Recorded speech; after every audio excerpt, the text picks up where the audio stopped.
almost just about 2 weeks left before the financial year closes and you've got to start tax planning. So let's begin our personal finance segment, and today in our personal finance corner we've got our expert Dhirendra Kumar, CEO at Value Research, joining in to help us do exactly that. Dhirendra, it's always that last minute scramble to tax plan and save.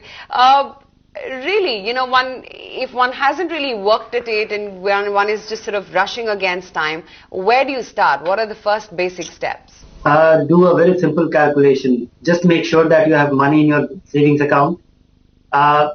Calculate, just add up what your ATC deduction on account of, EPF has been, or all your insurance premium and everything that, the long-term contractual savings that you have, which will get you the ATC benefit.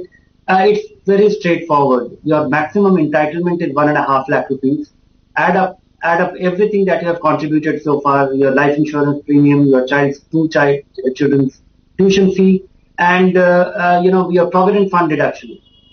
Add them up and see if you still have entitlement. Whatever is the leftover, must invest all that money into a tax saving fund. Most investors don't have any equity allocation.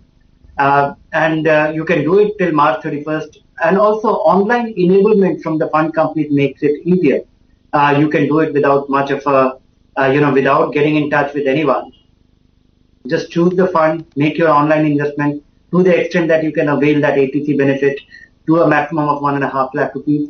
The additional thing which is available, which is ATCCD1, in which you can, and that is exclusive thing available only for your investment in NPS, that if you are unable to, then it's all right. But, if you can, one should, if you are in the highest tax bracket, because, even that, the contribution to NPS can be made online completely. So, that's that about NPS, and you just, talked about PPF as well. But now that EPF withdrawal as well is not taxed and that's really been rolled back, I'm just looking at the past year returns. The NSE 5 to 10 year returns are about 8.5 to 8.8 odd %. The 5-year bank deposit has given you a return of about 8 to 9%. EPF is 8.75, and schemes like a Sukanya Samriddhi are about 9.2, and a PPF is 8.7. What do your mind right now, Dhirendra, is the most lucrative tax option from, say, a 1-year perspective?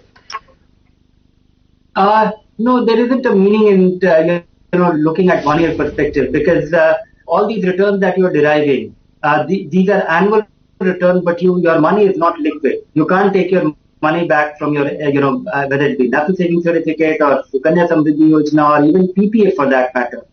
You have to do it for 5 years. So I would say that, if you are looking for the shortest tenure, that is the tax saving fund where you don't get the guaranteed return. In fact, investors have very simple choice. Either you go for guaranteed return, which are these in the region of, 8 to 9%.